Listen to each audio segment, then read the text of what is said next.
Flamengo, um time racista por ter mandado Hugo Souza embora? Felipe Luiz respondeu às palavras do ex-jogador Neto e apresentador do canal Band. Vamos acompanhar essas declarações de Felipe Luiz. Respondeu na lata e deixou Neto no chão sobre esses comentários. Portanto, fica até o final para saber tudo sobre essa polêmica nas mídias sociais. Antes, deixa aí o seu like para ajudar em nosso crescimento. Link do canal Flá TV na descrição como forma de créditos. O apresentador e ex-jogador Neto, ele falou com muito desrespeito sobre o falecimento desses meninos ontem na televisão e ainda falou que o Flamengo mandou o Hugo Souza embora porque o Flamengo é um clube que porque ele era negro, chamou o Flamengo de um clube racista, com todas as letras.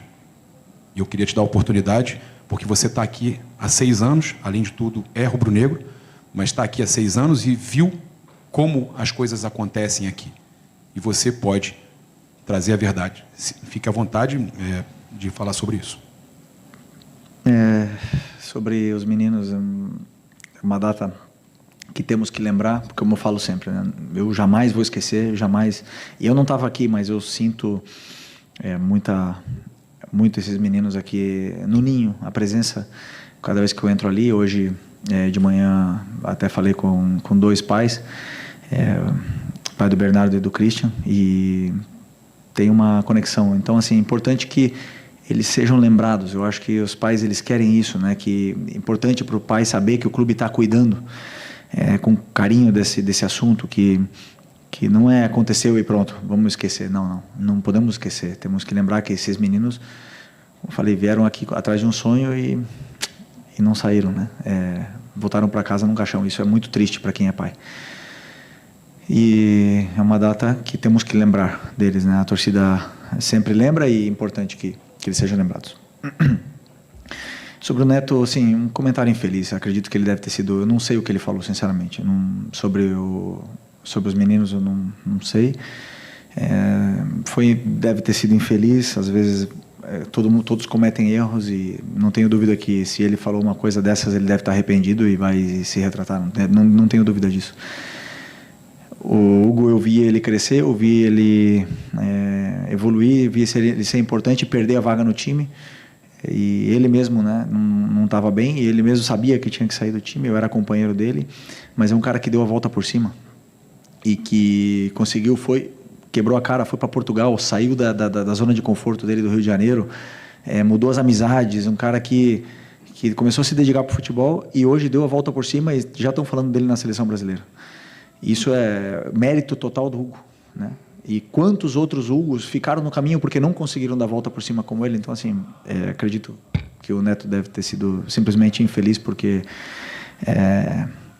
às vezes a gente o Neto fala tantas horas normal que ele erre alguma vez e cometa erros, mas tenho certeza que ele deve estar arrependido.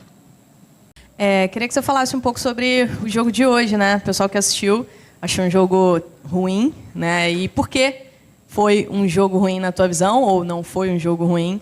E queria que você falasse também rapidinho sobre o Luiz Araújo. Se a questão dele é física, você está ele está com alguma questão física e você está tendo esse controle de minutagem em relação a ele, ou realmente é uma opção por deixar ele mais assim no banco de reservas? Um jogo ruim. Não, na verdade é um jogo difícil. Fla-Flu nunca é fácil. Fla-Flu é um jogo truncado, onde o adversário sempre tem as suas armas, tentam destruir as nossas jogadas, tentam marcar e fazem bem. Não é fácil jogar contra o Fluminense, que não tem nunca o peso do Flamengo de ter que dominar o jogo, de ter que se impor e tudo mais. Então sempre é mais fácil destruir do que construir, né? Então fizeram bem, fizeram uma grande marcação, anularam bastante os nossos meio-campistas, mas mesmo assim acredito que as chances mais claras foram nossas. A maior parte do volume do controle do jogo foi nosso. Eu não lembro de uma chance assim clara deles. E é só o primeiro dos jogos contra o Fluminense que nós vamos ter durante o ano, que vão ser vários jogos contra eles. Então, Como eu falei, nunca é fácil. Valorizo bastante o esforço dos meus jogadores e tudo que aconteceu durante o jogo, as adaptações, as mudanças e tudo que eu pedi eles fizeram. E principalmente é isso, até o final do jogo todo mundo correndo e todo mundo se entregando, nunca ninguém fazendo algo que não deveria fazer, fazendo algo por sua conta, senão todo mundo pensando na equipe. Isso para mim é o que mais importa. E para o torcedor pode ser que realmente seja um jogo mais chato, por 0-0, mas muito influenciado, né, por alguns fatores externos, o calor, não gosto de dar desculpa, mas é verdade, muito quente, a bola, campo duro e fica um jogo mais... perde um pouco de intensidade. O jogo à noite sempre é mais intenso, o frio é mais intenso ainda, isso é um fato do futebol, mas não é desculpa do nosso time não ter feito a mesma coisa que vinha fazendo nos outros jogos. E sobre o Luiz Araújo, um cara que teve uma lesão seríssima no joelho, está tendo minutos cada vez mais, teve 60 minutos no outro dia, estamos tentando controlar a carga desses jogadores para eles não fazerem 2 jogos seguidos, como o Ayrton teve que fazer hoje, o Everton teve que fazer hoje, inevitavelmente alguns vão ter que fazer, mas o nosso principal objetivo é cuidar e mimar esses jogadores, principalmente esses jogadores que vieram de lesão para poder chegar bem no Brasileiro. Eu já falei, eu falo 1, 2, 3 e não vou matar ninguém no Carioca, não vou. E se isso custa meu trabalho, azar. Eu vou pensar mais para frente, vou querer ganhar o Carioca, não vai servir de desculpa para nada, porque com o time que eu sempre falo, com jogadores que vão jogar, mais do que suficiente para poder ganhar. Felipe, boa noite. Emanuele Ribeiro, do GE. Globo.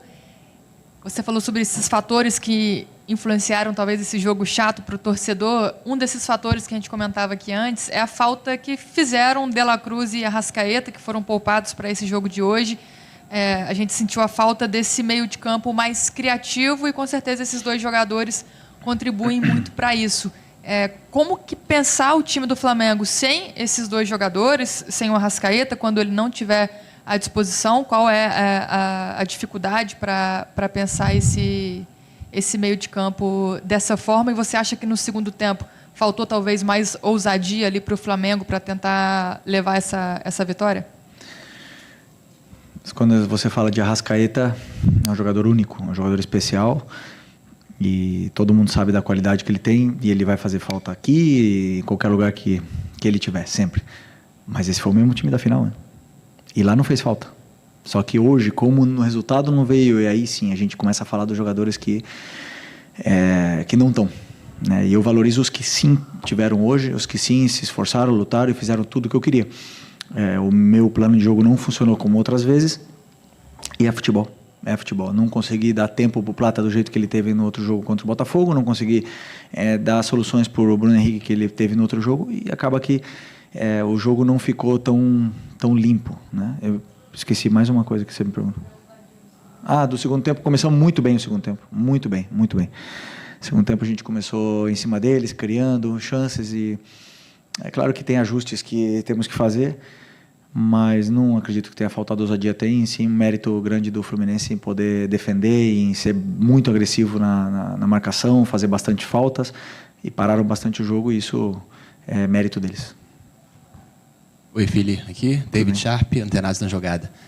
Você falou do Fluminense várias vezes, da dificuldade que é jogar, né? Inclusive, o único time que ganhou do seu Flamengo agora, como técnico, foi o Fluminense. Aí eu queria te perguntar, você como técnico agora e ex-jogador do Flamengo, se o Fluminense está um pouco engasgado exatamente por tudo isso, ganhou 2 finais do Flamengo seguidas de Carioca, enfim, na época até 2020, 2021, dava dificuldade também, o Flamengo com um time superior conseguia, né, o Fluminense ia lá e ganhava. Se tem isso, e também te perguntar um pouco sobre o gramado do Maracanã, porque você falou que está duro, né, o gramado passou por um tempo grande aí de reforma. Sempre, como eu falei, um clássico sempre é difícil jogar, tem esse contexto, né, os jogadores que não estavam tão bem do Fluminense, eles aparecem, eles crescem nesses momentos. Então a gente vê a melhor versão de Martinelli, de Arias, o próprio Fuentes, lateral esquerdo, fez um grande jogo, e a gente viu hoje um grande Fluminense e um grande treinador que sabe defender muito bem, como ele fez, que é humano. Então, mas não está engasgado, nunca eu penso assim. A única coisa que eu penso agora é em ganhar o próximo jogo, e assim eu vou para frente, pensando para frente, eu não fico remoendo e nem tentamos. Como eu falei, é a primeira vez que a gente joga contra o Fluminense durante o ano e vão ser mínimo 4, né? Ou é por aí. Então vão ser várias vezes, já foram outros anos que foram 6 vezes e a gente já se conhece bem, os jogadores se conhecem bem, então sempre é um jogo difícil e é para os dois lados. Pode ter certeza que para eles também foi complicado, mas sempre vamos querer ganhar um Fla-Flu, que é um jogo histórico. Outra coisa? O gramado, não. É uma briga eterna. É uma briga eterna. Assim, eu entendo, é muito quente. Para cuidar de um gramado não deve ser fácil. Mas temos que pensar nos jogadores, temos que sempre fazer esforço e se custar mais caro um investimento, temos que fazer um investimento. E se tiver que trocar o gramado em algum momento e fazer um investimento alto, tem que fazer um investimento alto, porque é fundamental para o espetáculo, né? Aqui no Rio de Janeiro o clima é extremo. É para os dois lados, todo mundo pode falar, mas na verdade o telespectador fica um jogo mais chato, fica um jogo mais truncado, a bola quica muito e é prejudicado todos, né? Então é isso aí, galera. Link do canal Flá TV ficará na descrição como forma de créditos, né? Filipe Luís dando mais uma vez uma aula na sua entrevista coletiva após o empate contra o Fluminense, né? Ele respondendo aí diversas perguntas, inclusive, né, dando detalhes de como o Flamengo foi parado pelo Fluminense, né? De acordo com ele, é mais mérito do Fluminense em ter conseguido parar o Flamengo do que mesmo o nosso Mengão não ter apresentado um bom futebol. Destacou aí a importância dos clássicos e, é claro, sempre serão jogos complicados, jogos difíceis. E o Flamengo tem tido o Fluminense aí como um principal adversário no futebol carioca.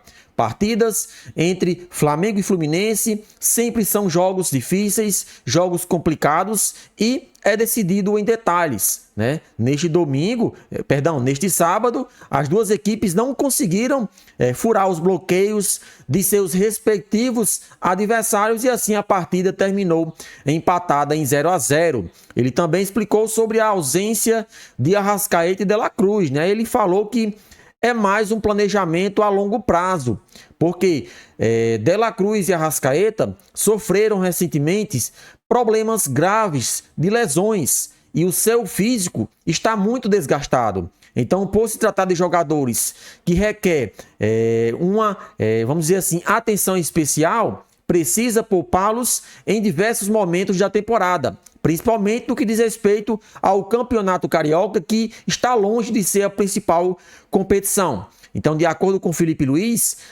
tudo isso faz parte do planejamento e que, na minha opinião, está correto. Se tem um momento em que o Flamengo pode poupar seus principais jogadores, é agora no Campeonato Carioca, visando justamente as principais competições que virão acontecer no decorrer do ano. Campeonato Brasileiro, ele já disse que é prioridade.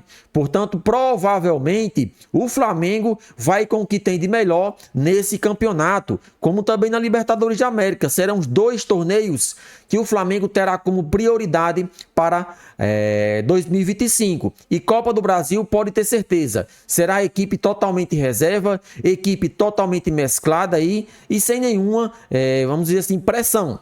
O Flamengo tem elenco para isso, o Flamengo contratou jogadores para isso e nada mais justo do que poupar no campeonato carioca, né? E sobre aí essa polêmica, né? Parece que Neto, não vi essa declaração, mas está circulando aí na mídia brasileira.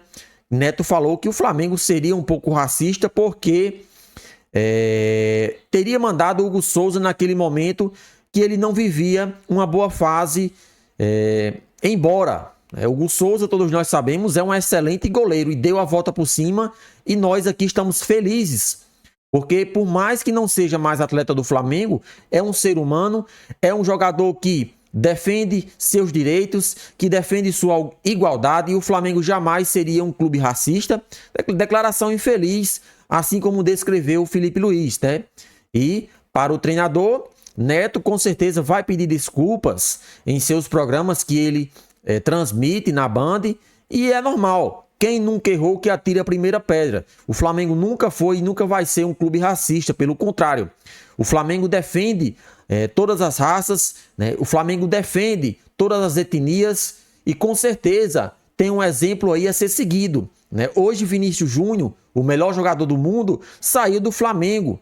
Então por que o Flamengo seria racista se é o Flamengo que coloca esses meninos, vamos dizer assim, para subir na vida? Hoje Vinícius Júnior pode ter certeza, tanto é que ele, ao receber o prêmio de melhor do mundo, citou o Flamengo como um clube que deu a oportunidade para ele surgir no futebol. Então, declaração infeliz e que, infelizmente, aconteceu. Agora vamos ver se Neto vai pedir desculpas ou não. Se não pedir também, não mudará em nada, mas Felipe Luiz sempre dando aula aí em seus comentários acerca de assuntos polêmicos, ele não se envolvendo muito, até porque é treinador do Flamengo, é treinador de uma equipe mundialmente conhecida, então quanto menos ele se envolver nesse tipo de coisa, melhor para o trabalho dele à frente do nosso clube. Então é isso aí, galera, link do canal Flá TV ficará na descrição como forma de créditos. Participa aí do nosso vídeo e deixa a sua opinião nos comentários.